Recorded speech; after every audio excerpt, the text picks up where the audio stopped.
सच्ची अब्बा जान ने बुलाया है, फिर तो मैं भी चलूंगी, आप मुझे बिल्कुल मना नहीं करेंगे। मैं फौरन अपना और आपका बैग तैयार करती हूँ, हम अभी निकलेंगे।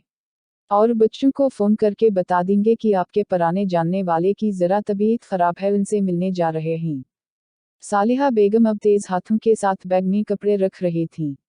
अकराम साहब तैयार होकर निकले जब तक बेकस भी तैयार थे और सालिहा बेगम भी तैयार हो गई थीं। अकराम साहब अपनी बीवी को रोक न सके थे, वो जानते थे वो इसके हर गम और हर खुशी में बराबर की शरीक है। वो तो खुद खुश थे, लेकिन अब सालिहा बेगम को देखकर मज़ीद खुश हो गए थे। बहुत थोड़े वक्त में दोनों मियाँ बीवी तैयार होकर निकल चुके थे और बस अब उन्हें बैग वाला पहुंचने की जल्दी थी। जहां मुसरतें और खुशियां इनका इंतजार कर रही थीं और वहीं किसी के लिए खुशियां रोकने वाली थीं। Comma coma coma coma coma coma coma coma coma coma coma coma coma coma coma comma. Manager ने अरहम और शरीम को जैसे ही अकराम साहब के जाने का बताया तो दोनों ने फ़ोन करके अपने बाबा जान से उस बाबत पूछा। अकराम साहब ने दोनों को यही जवाब दिया था कि उनके एक रिश्तेदार की तबीयत खराब है, वो उनसे मिलने गए हैं। ऐसा नहीं था कि वो उन दोनों के अपने बाप और बहन भाइयों से मिलवाना नहीं चाहते थे, बल्कि वो चाहते थे कि पहले वो खुद जाकर मुआफ़ी तलाफ़ी कर लें, फिर जब अब्बा जान राज़ी हो जाएंगे तो वो उन दोनों को बुलाएंगे भी और वो सब कुछ बताएंगे भी जो अभी तक उनसे छुपा कर रखा था। क्योंकि अगर वो बीता सब कुछ नहीं बताएंगे तो उनके बच्चे उन रिश्तों को शायद उस तरह कबूल न करें जैसे अकराम साहब चाहते थे। अब आपस में अकराम साहब भी नहीं थे, इसीलिए आज शरीम दादी और मनफरह के पास नहीं जा सका था, लेकिन उसने इन्हीं कॉल ज़रूर कर ली थी। वो दोनों भाई वापसी में अपनी रिश्ते की खाला राबिया यानी अक्सा के घर चले गए थे ताकि खाना वहीं से खा लें। सालिहा बेगम अकलौती थी, लेकिन वो अपनी खाला के पास रहती थी। इनकी खाला ज़ाद राबिया, जो उन्हें बल्कि अपनी बड़ी बहन समझती थी, उसकी बेटी अक्सा से इन्होंने अपने बेटे अरहम का रिश्ता लगाया था ताकि उनका अपनी खाला के साथ और अपनी छोटी बहन राबिया के साथ हमेशा एक करीबी ताल्लुक़ रहे। खाना वगैरह से फारिग होकर वो दोनों लेट ही घर पहुंचे थे। घर पहुंचते ही शरीम ने मनफरह को कॉल मिलाई, लेकिन जब उसने कॉल रिसीव न की तो शरीम को टाइम को अंदाज़ा हुआ क्योंकि घड़ी उस वक्त 12 बजा रही थी। वो समझ गए कि वो उसकी होगी, इसीलिए रिसीव नहीं कर रही। शरीम भी सोने लेट गया। तकरीबन 2 बजे का वक्त होगा जब इसका मोबाइल रिंग करने लगा। मोबाइल उठा कर देखा तो जिंदगी कॉलिंग लिखा आ रहा था। ये उस वक्त कॉल क्यों कर रही है? शरीम ने उठकर बैठते हुए कॉल रिसीव की। शरीम शरीम वो दादी दादी, ये तबीयत। मनफरह की सांस फूली हुई थी और रोने की वजह से उससे बात पूरी नहीं हो पा रही थी। क्या हुआ दादी को? कुछ बताओ तो सही से। शरीम दादी की तबीयत बहुत ख़राब हो रही है, उन्हें पता नहीं अचानक क्या हुआ है। पहले सांस अखड़ने लगी, फिर वो बेहोश हो गईं।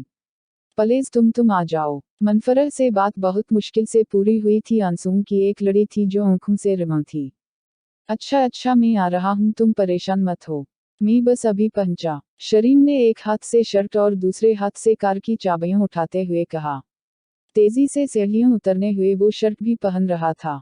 अरहम नीचे वाले रूम में सोया था, तका नीचे का पूरशन बल्कल खाली और वीरान न रहे।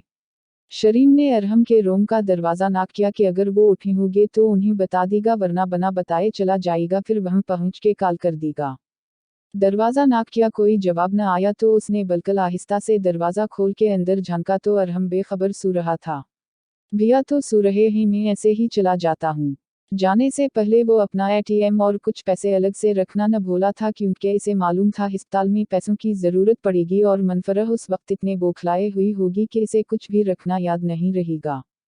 फुल स्पीड से कार ड्राइव करके वो आमिर साहब के घर पहुंचा था। दरवाज़ा नॉक किया तो शायद वो दरवाजे के पास खड़े इसी का इंतजार कर रही थी, इसीलिए एक दफ़ा पूछकर फौरन दरवाज़ा खोल दिया था। कहाँ हैं दादी? शरीम ने अंदर कदम रखते ही पहला सवाल दादी के बारे में पूछा था। कमरे में, मनफरह के कहते साथ ही दोनों दादी के कमरे की तरफ भागे थे, जहां दादी अपने तख्त पर बेहोश लेटी थीं। इनकी सांसें चल रही थी लेकिन वो होश में न थीं। शरीम ने वक्त ज़ाया किए बगैर उन्हें बाजुओं में उठाया था और दोनों ने दरवाजे की तरफ दौड़ लगा दी थी। दादी को पिछली सीट पर लटाया। मनफरह दूसरी साइड से आकर बैठी और दादी का सर अपनी गोद में रखा। शरीम वापस ड्राइविंग सीट पर आया और गाड़ी स्टार्ट कर दी। मनफरह के मुसलसल सिसकने की आवाज़ शरीम तक पहुंच रही थी, इसे मनफरह का रोना तकलीफ दे रहा था। इसके जन में दादी के अल्फाज गूंज रहे थे। शरीम, मेरी मनफरह को कभी रोने मत देना। उन अल्फाजों ने इसे मनफरह को पकारने पर मजबूर किया। मनफरह दादी को कुछ नहीं होगा इंशाल्लाह, तुम उस तरह पलेज मत रो। बस दा करो, हम अभी पहुंचते हैं अस्पताल और फिर डॉक्टर्स के चेकअप के बाद इंशाल्लाह दादी होश में आ जाएंगी।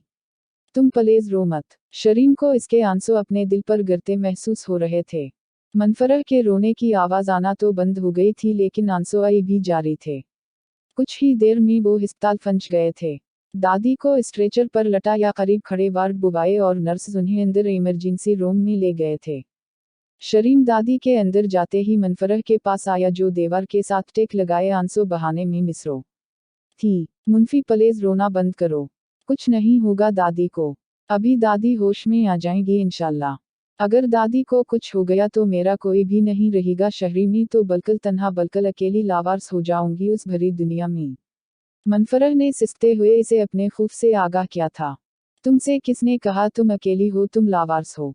हम्म, मैं कोई नहीं हूँ क्या तुम्हारा। फिलहाल तो इंशाल्लाह दादी को कुछ नहीं होगा। लेकिन ये क्यों कहा मुंफी तुमने कि तुम्हारा कोई नहीं है। मैं हूँ तुम्हारा। माना कि अभी हमारा कोई जायज रिश्ता नहीं है लेकिन मैंने वद्दा किया है तुमसे दादी से, और मैं अपने वद्दे को कभी नहीं तोड़ूंगा। शरीम ने एक जज़ब से इसे अपने होने का कामिल यकीन दिलाया था। शरीम, मुझे नहीं मालूम आपके पेरेंट्स किस मजाज के हामिल हैं, लेकिन शरीम वो अपने से कम स्टेट्स वाले खानदान की लड़की को अपनी बहू के तौर पर कैसे कबूल करेंगे। और फिर ना मेरी माँ बाप ही ना कोई खानदान, वो कैसे। मुसलसल 2 दिन से जो सोच से परेशान कर रही थी आज उसका जिक्र उसने शरीम से कर ही दिया। अभी इसकी बात मजीद जारी थी जब शरीम ने बीच में ही इसे रोक दिया। मुंफी तमही क्या हो गया है, तुम बजाय मुझे सोचने हमारे बारे में अच्छा सोचने के किन बातों के पीछे लग गई हो। तुम सोच भी नहीं सकती मामा बाबा किस टाइप के हैं। बाबा ने मामा से एक ऐसी ही लड़की की वजह से शादी की थी जिसके साथ शादी करके उस लड़की को हर किस्म का सहारा मिल सके। मामा भी बल्कि यतीम और बल्कि गरीब थी। अक्सा भाभी का स्टेट्स भी कोई हाई फाई नहीं है, लेकिन मामा बाबा और बिया सबको वो बहुत पसंद हैं, और मामा मुझे भी यही कहती ही कि वो मेरी शादी एक गरीब लड़की से करेगी ताकि जब वो उस घर में आए तो इसे उस घर में आने से फायदा हो। अब कुछ समझी। शरीम ने इसका हर खदशा दूर किया था। आपकी बात से तो ये लग रहा है कि आप मुझसे शादी मेरी यतीमी और गुर्बत की वजह से कर रहे हैं कोई दिली। शट अप मुंफी, तुमने ऐसा सोचा भी कैसे कि मैं तुम्हें तरस खाकर अपनी लाइफ पार्टनर बना रहा हूँ। मुझे तुमसे मोहब्बत नहीं है। खुद ही खुद सब सोच लेती हो मुंफी तुम। जाओ, मैं नहीं करता तुमसे कोई बात। शरीम इसकी तरफ से रुख फिर कर खड़ा हो गया था। वो कुछ देर इसे ऐसे ही देखती रही। खामोशी उन दोनों के बीच छाई थी। एक नाराज था और दूसरा मनाने का फन नहीं जानता था, क्योंकि उससे कभी कौव नाराज ही नहीं हुआ था।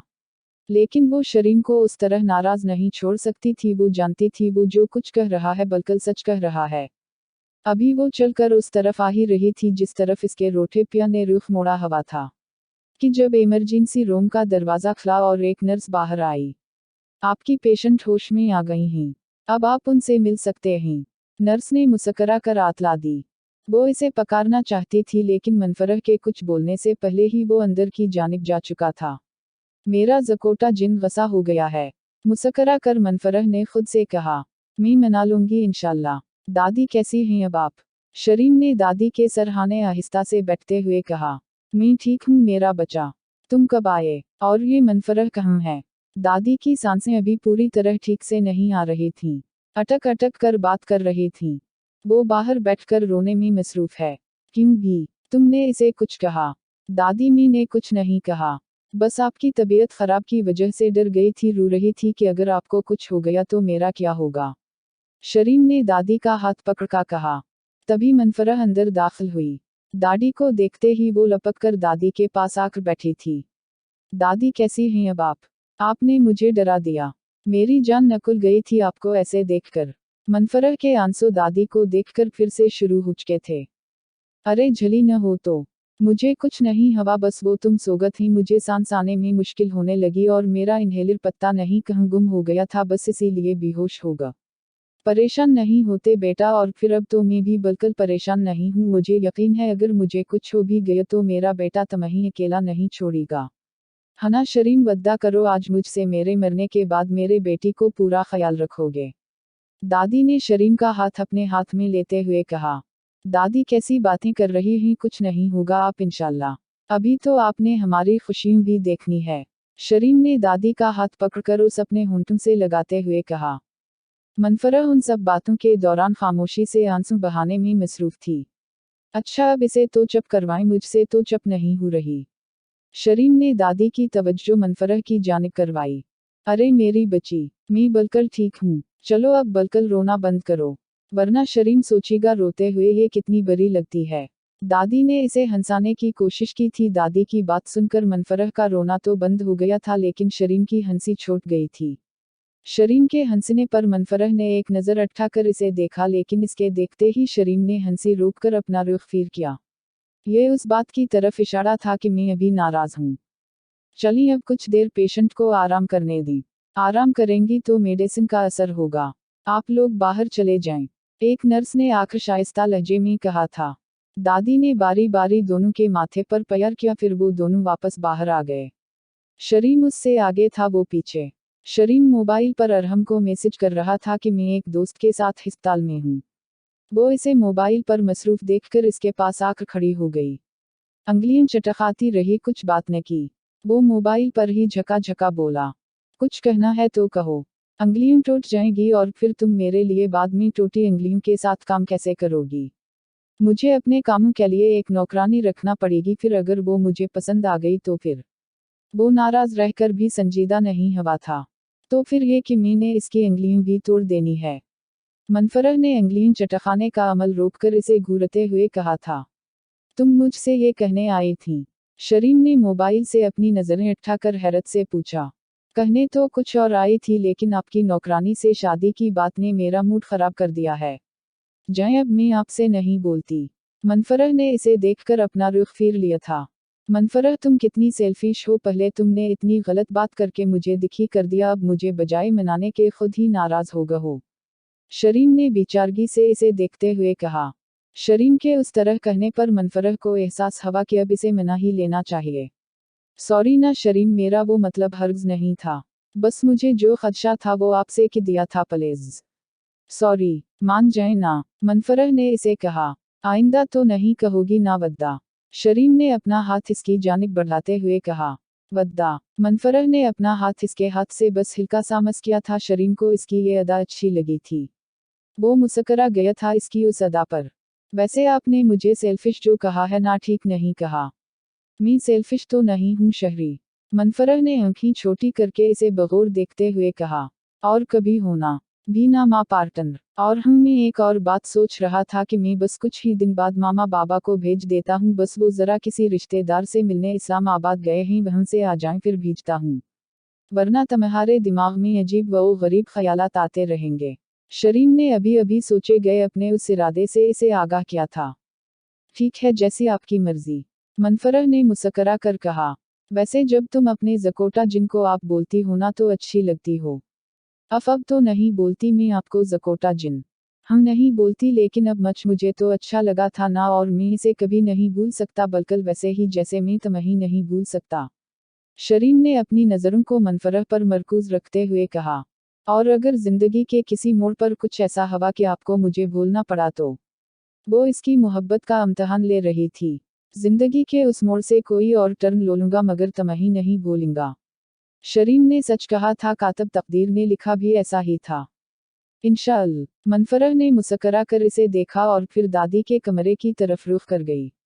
Coma coma coma coma coma coma coma coma coma coma coma coma coma coma coma coma coma coma कोमा। अकराम साहब की गाड़ी बैगवला के सामने रुकी। कितनी ही देर तक वो आंखें फाड़े सांस रोके उस घर को देखते रहे जिस घर के दरवाजे पर बंद हुए पूरे 27 साल हो गए थे।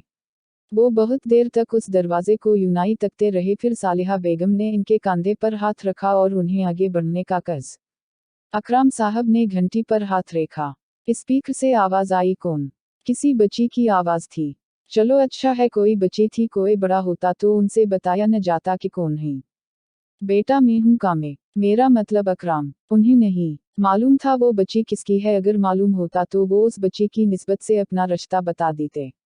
अच्छा मैं मामा को बता देती हूँ कि कोई अकराम आए हैं।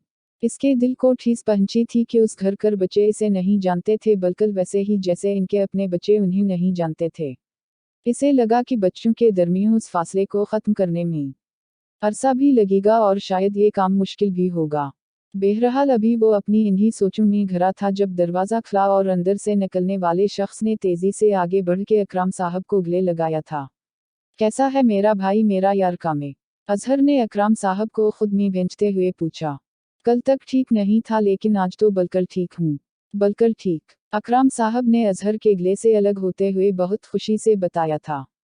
तेरे खुशी तेरे चेहरे से झलक रही है। इस्लाम अलैकुम भाभी, आप कैसे हैं? बलकर ठीक अजहर भाई।